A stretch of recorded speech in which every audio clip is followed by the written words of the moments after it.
Sudah berulang kali acara Desak Anies yang belakangan mendapatkan pujian positif dari masyarakat mendadak dipindah lokasinya. Padahal antusiasme masyarakat untuk menghadiri acara tersebut cukup tinggi. Benarkah ada pihak yang mulai was-was dengan cara kampanye dialogis ala Anies Baswedan? Kita akan mengulasnya bersama dengan Jubir Timnas Amin, Zulfikar Amir, dan pakar komunikasi politik Gun-Gun Herianto. Mas Gun-Gun, Mas Zulfikar, selamat malam. Selamat malam, Mas Kevin. Ya, terima kasih atas waktunya Mas Zulfikar. Hari ini acara Desak Anies sedianya digelar di Tanah Datar Sumbar, tapi kemudian mendapatkan penolakan sehingga kemudian harus dipindah begitu lokasinya. Ini alasan penolakan dari Pemda ini apa, Mas Zulfikar? Mungkin saya perlu sedikit beri penjelasan secara makro ya, konteks dari aktivitas yang kita sebut sebagai Desak Anies ini. Jadi dari awal memang Pak Anies ini ingin melakukan perubahan atau transformasi dalam cara kita berpolitik. Dan sejak tahun kemarin sebenarnya kegiatan Desak Anies ini sudah dimulai di beberapa titik di Jakarta, yang lalu kemudian berkembang dan menjadi sebuah gerakan yang sangat masif di seluruh Indonesia.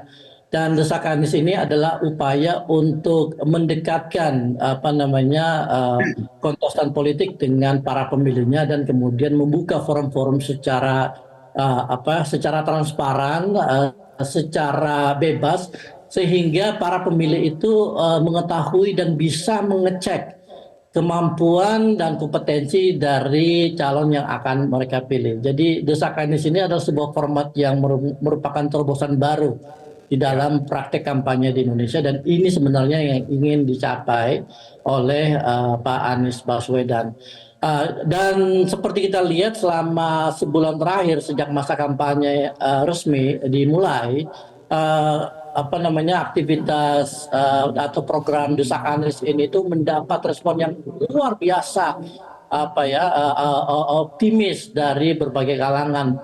Jadi tidak hanya di kalangan generasi muda, tetapi juga Desak Anies ini juga diterima dengan sangat baik di kalangan pekerja-pekerja informal, nelayan, petani, dan berbagai kelompok sosial lainnya. Jadi ada semacam suatu optimisme yang muncul dari bagaimana Desak Anies ini itu diterima oleh masyarakat. Dan disinilah mungkin yang menjadi titik masalah ya, yang dilihat oleh sekelompok orang yang merasa terancam dengan keberhasilan dan masifnya respon masyarakat terhadap gerakan Desak Anies ini gitu. Dan ini merupakan suatu warning mungkin buat mereka bahwa Desak Anies ini itu adalah sebuah ancaman terhadap di dalam dalam kontestasi politik.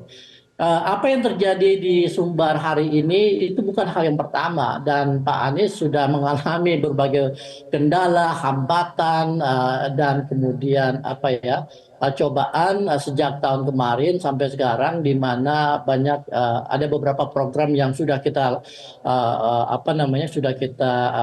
jadwalkan, sudah kita atur, sudah kita siapkan, tapi kemudian harus diubah secara mendadak hanya karena misalnya tidak ada izin yang keluar dari dari pemerintahan setempat, atau misalnya lokasinya itu tidak bisa dipakai dan sebagainya gitu.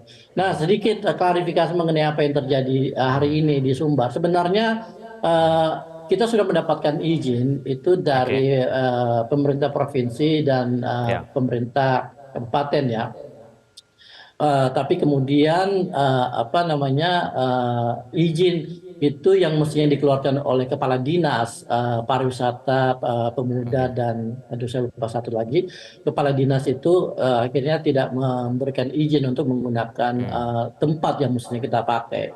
Dan akhirnya tapi sudah diiyakan belum sebelumnya, Mas Zulfikar, izin tempatnya itu?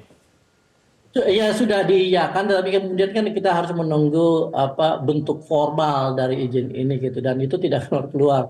Tapi ini sebenarnya bukan kendala besar buat Pak Anies ya, karena kita udah mengalami hal ini, dan sebenarnya bukan sebuah masalah yang harus dibesar-besarkan.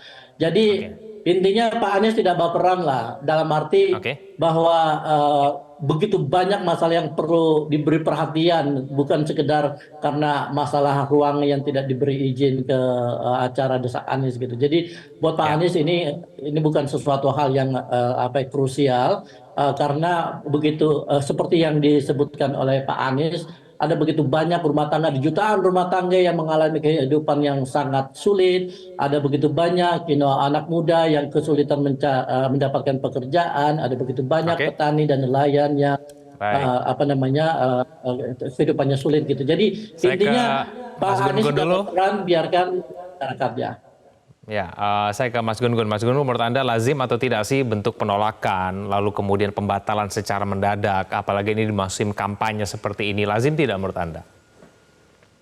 Menurut saya kita kan negara hukum ya, dan ada mekanisme, ada prosedur dalam konteks mengatur kampanye. Misalnya ada PKPU nomor 15 tahun 2023, kemudian ada undang-undang yang menaunginya, Undang-Undang nomor 7 2017. Jadi selama masuk menjadi satu di antara 9 metode kampanye ya, dan itu kan legal, menurut saya dialog itu kan satu ekspresi berdemokrasi yang harus diapresiasi. Jadi ini adalah salah satu bentuk kanalisasi komunikasi. Sehingga kalau kemudian prosedurnya sudah ditempuh, diizinkan dan nggak boleh dihalang-halangi selama memang bukan menebar misalnya provokasi atau tindakan-tindakan di luar hukum lainnya. Jadi kayak misalnya Desak Anies, bagi saya Ya. itu program yang bagus, patut diapresiasi. Kenapa? Karena bertemu langsung dengan basis konstituen, dan ini bentuk dari connected media menurut saya. Ketika misalnya di ragam sosial media jalan gitu ya, dialog seperti saya lihat, saya perhatikan belakangan kan live ya, misal TikTok ya, itu Ya. untuk menyasar gen milenial dan Gen Z. Kemudian juga di X ya, itu ada misalnya Anies Bubble, itu kan bentuk dari connected medianya dengan offline. Menurut saya seperti program Desak Anies ini. Jadi saya masih ingat ketika Obama misalnya membangun yang disebut Triple O, Obama Online Operation gitu ya. Dan muncul kemudian bentuk partisipasi yang disebut dengan 1 million strong for Obama. Itu kan bagus ya. Jadi bukan hanya di online tetapi juga di offline-nya hidup gitu. Mekanisme untuk menjembatani eh, filter bubble dan eh, fenomena echo chamber di Ya. sosial media, menurut saya memang ketemu basis-basis komunitas yang disebut triple C konsep gitu ya. Hubungan komunitas, pemberdayaan komunitas, pelayanan komunitas, itu memang harus diintensifkan sebagai bentuk pendekatan Mas baru. Gun-Gun, Tidak hanya tapi kemudian seberapa efektif Mas Gun-Gun menurut Anda metode kampanye seperti ini, dialogis, bertemu langsung dengan konstituen ini bisa berpengaruh secara elektoral untuk Anies Baswedan? ya tentu ya, menurut saya akan memberi insentif elektoral ya. Soal seberapa signifikan tentu kita perlu ukur lagi. Apakah kemudian tebal misalnya atau memberi insentif elektoral tebal, ya tentu kita tidak bisa yang disebut dengan simpulan yang melompat atau jumping conclusion. Kita lihat bagaimana misalnya isu yang diangkat, berarti bicara soal narasi yang kemudian diketengahkan di sosial media maupun dalam pertemuan offline itu. Semakin kuat, semakin kemudian bisa memersuasi basis dimensi emosional dan fungsionalnya, itu menurut saya akan semakin meyakinkan pemilih yang masih bimbang atau pemilih yang belum menentukan pilihan untuk bisa saja kemudian mempertimbangkan siapa yang paling mengena narasinya kepada mereka. Kemudian yang kedua, pola komunikasi sudah jauh berubah dari pola linier menjadi pola yang sifatnya resiprokal, pola timbal balik, ya, pola dialogis. Apalagi di sosial media, many to many communication. Jadi komunikasinya dari banyak ke banyak orang, gitu ya. Tidak kemudian cukup hanya memberi pesan yang sifatnya searah. Oleh karena itu maka wajar kalau misalnya kerumunan di sosial media maupun kerumunan di media di ruang yang sifatnya offline itu perlu kemudian mempertautkan gagasan sehingga kemudian itu bisa menjadi semacam rekam jejak calon pemimpin saat ini yang akan ditagih juga di masa mendatang kalau dia Ya. terpilih. Ini pola yang disebut dengan pola interaktif itu menurut saya akan memberi sumbangsi pada semakin yakinnya para pemilih pada kandidat.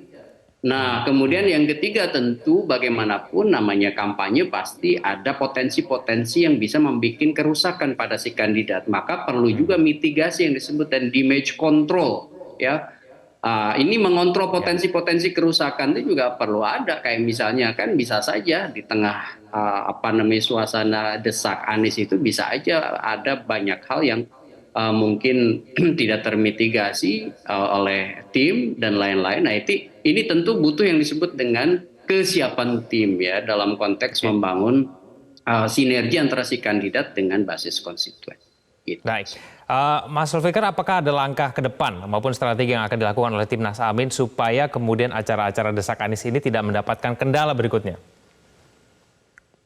Ya tentu energi dan sumber daya yang kita miliki saat ini itu kita fokuskan pada intensifikasi dari kegiatan desak Anies ini gitu, karena rencananya kita akan melakukan semacam segmentasi di mana desak Anies itu akan menjadi lebih spesifik untuk kelompok-kelompok tertentu. Jadi tema-temanya itu tidak bersifat general tetapi langsung berhadapan atau mengadres permasalahan-permasalahan spesifik dari satu kelompok sosial gitu. Nah, dan kita tahu bahwa sumber daya yang dimiliki oleh paslon 01 ini adalah paling sedikit, Mas ya. Jadi kita mencoba untuk menggunakan sumber daya kita secara lebih efisien. Dan kalaupun ada upaya untuk menghalangi atau kemudian memberi kendala di dalam kita melakukan program-program seperti desak Anies ini, ya kita akan coba antisipasi. Tetapi tentu saja ya ini kita bicara tentang satu kekuatan di luar dari apa yang kita miliki gitu ya. Kalaupun itu terjadi, satu-satunya dukungan yang bisa kita harapkan itu adalah dari publik, dari konstituen dan dari warga negara Indonesia yang melihat bagaimana paslon 01 ini itu seakan-akan diberi beban yang tidak perlu gitu untuk melakukan program kampanye secara fair dan secara lebih objektif gitu. Oke, baik, kita akan tunggu nanti pola komunikasi berikutnya tidak hanya dari Anies Baswedan tapi kemudian dengan capres lainnya. Terima kasih Mas Zulfikar, terima kasih Mas Gun Gun telah bergabung bersama kami di Prime Time News. Selamat malam.